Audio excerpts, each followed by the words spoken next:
Help me welcome Ika Nurain. Yes,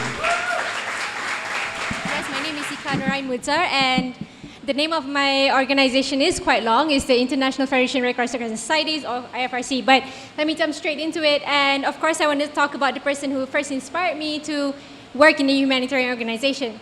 This is my beautiful late mother, and she grew in a patriarchal household where a girl and a woman is not supposed to travel. A girl is supposed to just be at home and not study.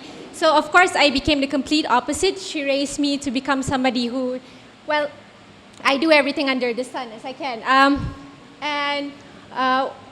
Before she passed away in late December, she made me promise to live my life to the fullest.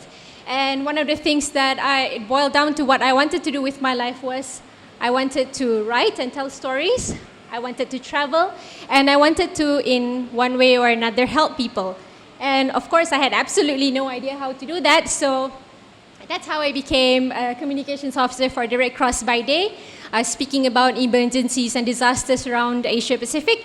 And by night, I write stories about zombies, about talking cats, about fantasy, and everything under the sun. So it's kind of weird, but I promise you that these two jobs are actually very linked together.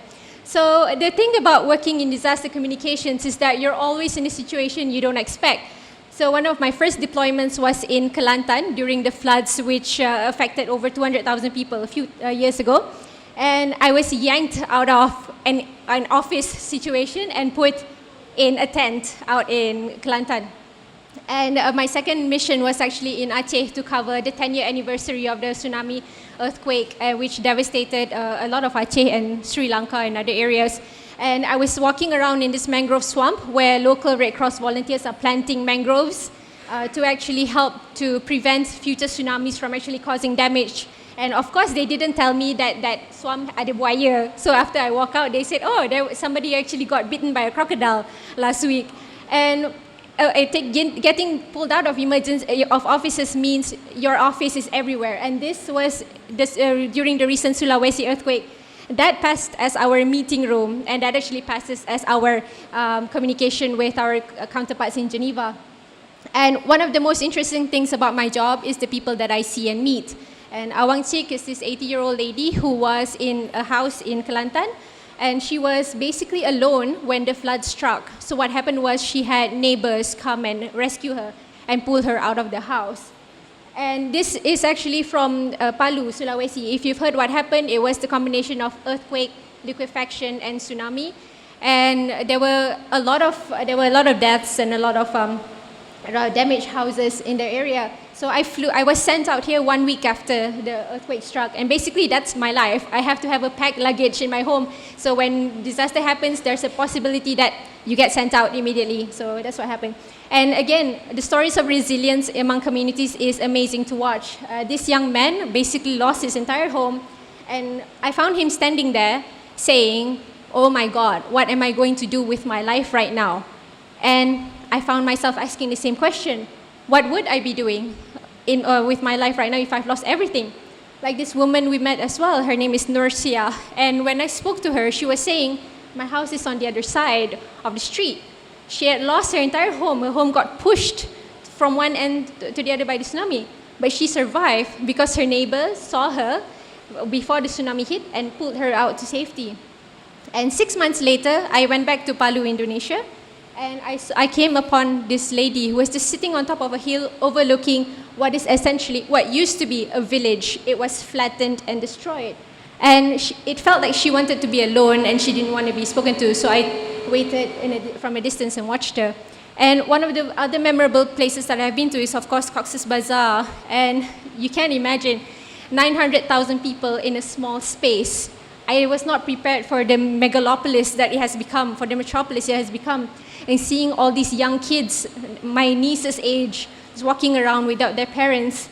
But even with that, you have a sense of celebration during celebratory days. This is actually during Aidil Adha last year, and this is supposed to be a clinic that's usually full, but it's empty because everyone in the camps are actually out celebrating Aidil Adha with their family and friends. just to restore a sense of normalcy. And you see that a lot among people who have been affected by disasters. They want normalcy, they want to move on, and they've even started taking care of their environment to make sure that their housing area or where they live is actually stable and safe to live in, as you can see here. And this young woman is a refugee from Afghanistan. When we asked her, what is your dream? And she said, I want to study, I want to educate myself. It taught me that regardless of your circumstance and regardless of your situation, there's always a dream that you want to follow and you have to go for it. And for her, it's like, no questions asked, I'm going to get to where I want to be someday, one way or another. And one of the most tricky things about my job and my tasks is I'm a communications officer. I speak about people's disasters, but I also want to paint them in a picture of resilience while also asking for appeals and donations for our causes. So it's very easy to do, especially when these people themselves are very resilient and eager to move on and are, in the face of any disasters, they're willing to just forge forward. And of course, the heroes in all these are the volunteers themselves. Like this lady, she lost her home during the earthquake in Sulawesi. And the first thing she did was got out of the house, made sure her family was fine, went to the Red Cross kitchen and said, I want to volunteer. I want to help people cook and provide meals. And it's the same with Shurur here. He is a translator for the Bangladeshi Red Crescent in the population movement camp. And he said, one of the hardest things about my job is to actually tell parents that they're about to lose their child. But one of the most rewarding things about my job is that I'm able to connect parents with doctors and get them the help they need. And of course, this lady, with the Philippines Red Cross, she's an amputee, but she has been traveling around Manila for the past few months, getting volunteers to help them talk about the measles outbreak in the Philippines and how to prevent them.